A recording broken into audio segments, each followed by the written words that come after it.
Halo teman-teman, jumpa lagi di channelku Laura Moni.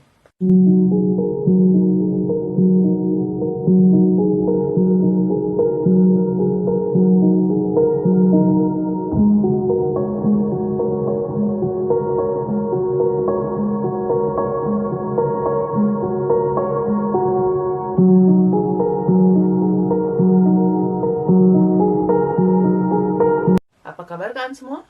Semoga selalu dalam keadaan sehat dan tetap semangat. Terima kasih sebelumnya buat kalian yang udah like, subscribe, and share video-video aku. Yang belum subscribe, jangan lupa please subscribe and dukung channel aku. Ingat, subscribe itu gratis. Di sini kita bisa berbagi cerita apa aja. Oke, video kali ini aku akan bercerita tentang rumah sakit jiwa Bayi Berry dan peristiwa yang terjadi di sana. Yang akhirnya rumah sakit jiwa ini disebut berhantu. Yuk ikuti ceritaku ya. Rumah sakit jiwa Bayi Berry ini dibangun di ujung Roosevelt Boulevard di bagian Summertown di timur laut Philadelphia. Rumah sakit jiwa ini pertama kali dibuka pada tahun 1907 dan mulai beroperasi pada tahun 1920. Memang di negara itu selama 200 tahun orang-orang yang menderita sakit jiwa ini sengaja dikirim ke tempat yang jauh dari keluarga karena mereka ini dianggap sebagai pembawa teror dalam masyarakat.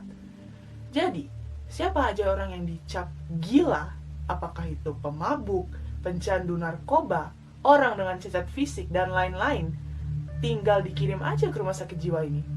Pada saat Perang Dunia Kedua, hampir 3.000 orang menolak ikut berperang karena alasan agama, dan mereka dikirim untuk bekerja di rumah sakit jiwa di seluruh negeri. Dari foto-foto yang disebar aktivis pecinta damai inilah, kondisi di dalam rumah sakit jiwa Bayi Berry akhirnya terungkap. Rumah sakit jiwa Bayi Berry menampung lebih dari 6.100 pasien, sedangkan kapasitas rumah sakit ini hanya untuk 2.500 pasien, dan hanya memiliki 180 petugas medis. Hanya ada 14 dokter, 90 perawat, dan 1 petugas untuk setiap 300-400 pasien. Rumah sakit ini kekurangan dokter, perawat, petugas kebersihan, dan petugas keamanan. Jadi bisa dibayangkan teman-teman kacaunya keadaan di sana. Apalagi yang dirawat ini orang-orang dengan gangguan mental.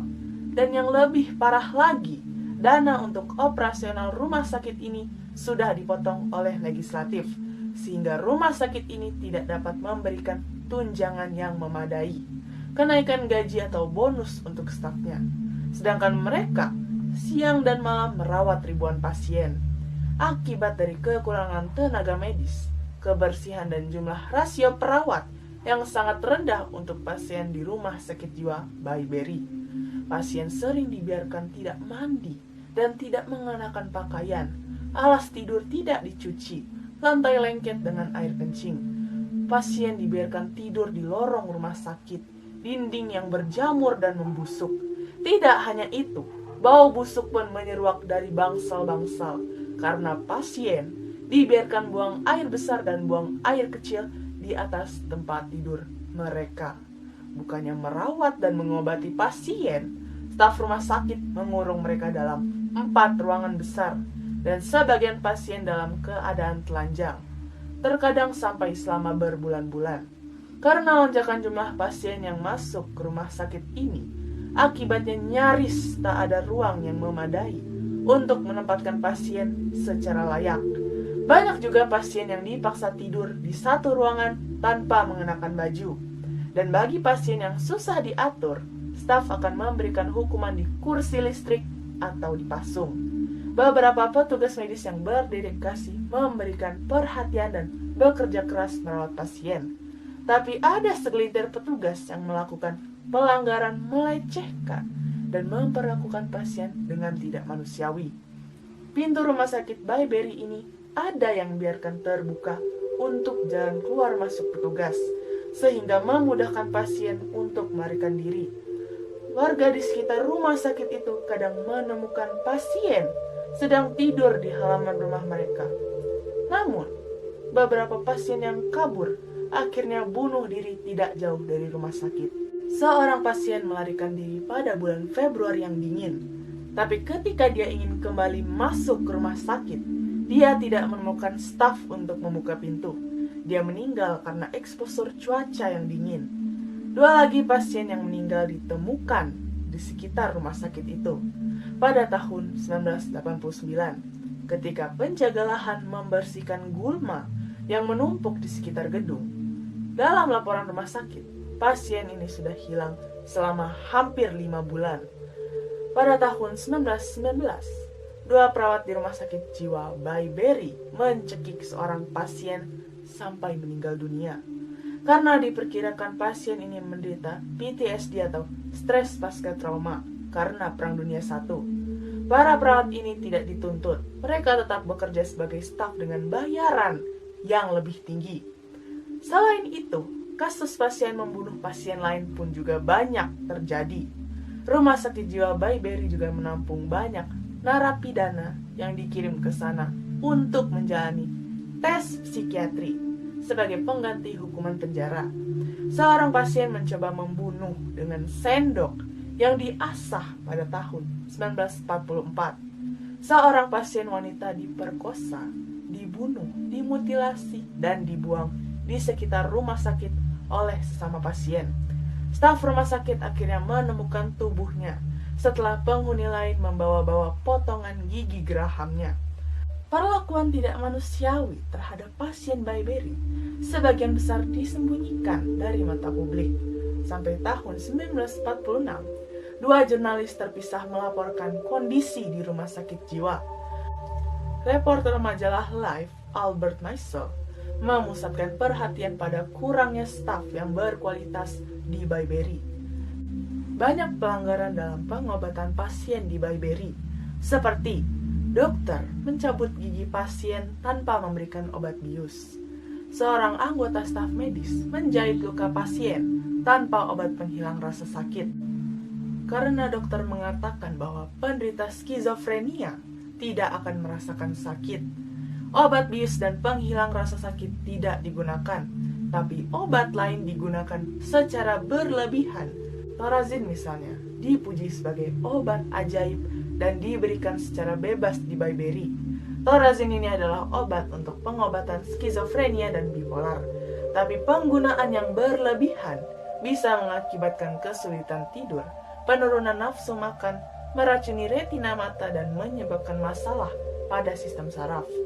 Dan karena pasien ini menderita gangguan mental, mereka tidak dapat mengekspresikan ketidaknyamanan dan rasa sakit tersebut. Bahkan, perusahaan farmasi SmithKline French diberi izin untuk membuka laboratorium di dalam Bayberry dan diizinkan melakukan percobaan pada manusia. Pasien dipaksa menjadi sukarelawan untuk uji coba. Pemukulan, pelecehan, dan penyiksaan oleh anggota staf di rumah sakit jiwa Bayberry sepertinya tidak diketahui karena petugas sangat berhati-hati supaya tidak terlihat dan meninggalkan bekas pada tubuh pasien.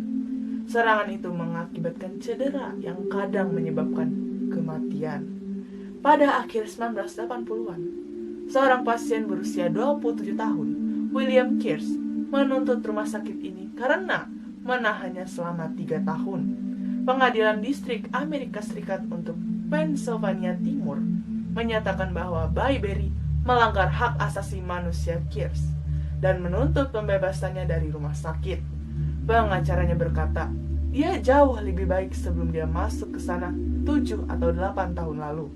Lebih dari 1 dekade sebelum kasus Kearse, setidaknya ada 57 kematian yang dikaitkan dengan kelalaian pasien di rumah sakit jiwa Bayberry. Mungkin lebih banyak lagi yang tidak dilaporkan. Sejarah kotor rumah sakit jiwa Bayberry akhirnya berakhir. Setelah beroperasi selama kurang lebih 60 tahun, para dokter diberi pilihan untuk mempekerjakan sejumlah besar perawat atau menutupnya. Karena reputasinya yang buruk dan kurangnya dana, rumah sakit itu ditutup. Akibat dari penutupan dadakan ini, beberapa pasien bunuh diri dan lebih dari 2.500 pasien dilepaskan tanpa perawatan. Pada tahun 1990, rumah sakit ini dikosongkan. Setelah 16 tahun ditinggalkan, mulai muncul hal-hal mistis di tempat ini. Dari suara-suara misterius hingga goresan yang tiba-tiba muncul di dinding. Di tempat ini juga terdapat legenda hantu yang konon akan muncul dari dinding sambil membawa pisau besar dan menggorok leher orang kurang beruntung yang datang ke tempat ini. Keangkeran rumah sakit jiwa mengundang banyak paranormal yang datang menguji nyali, dan sekte pemuja setan mengadakan ritual gaib mereka di bangunan gedung rumah sakit ini. Bagian yang juga sangat menyeramkan adalah bangunan bawah tanah. Salah satu kisah menyeramkan Bayberry yang paling menakutkan dan melibatkan pengunjung yang datang adalah hantu mantan pasien yang bersembunyi di lorong-lorong yang siap menakuti pengunjung yang datang. Setelah kosong selama 16 tahun, rumah sakit jiwa Bayberry ini akhirnya dihancurkan pada bulan Juni 2006. John Westrom, kepala eksekutif perusahaan pengembangan Westrom, merobohkan gedung-gedung yang pernah menjadi rumah sakit penyakit jiwa negara Philadelphia. Sampai di sini cerita kita, teman-teman. Oh ya, next ceritaku akan lebih seru lagi. So, jangan lupa subscribe channelku. Thank you for watching. Tetap sehat, tetap semangat. See you guys on my next video. Bye.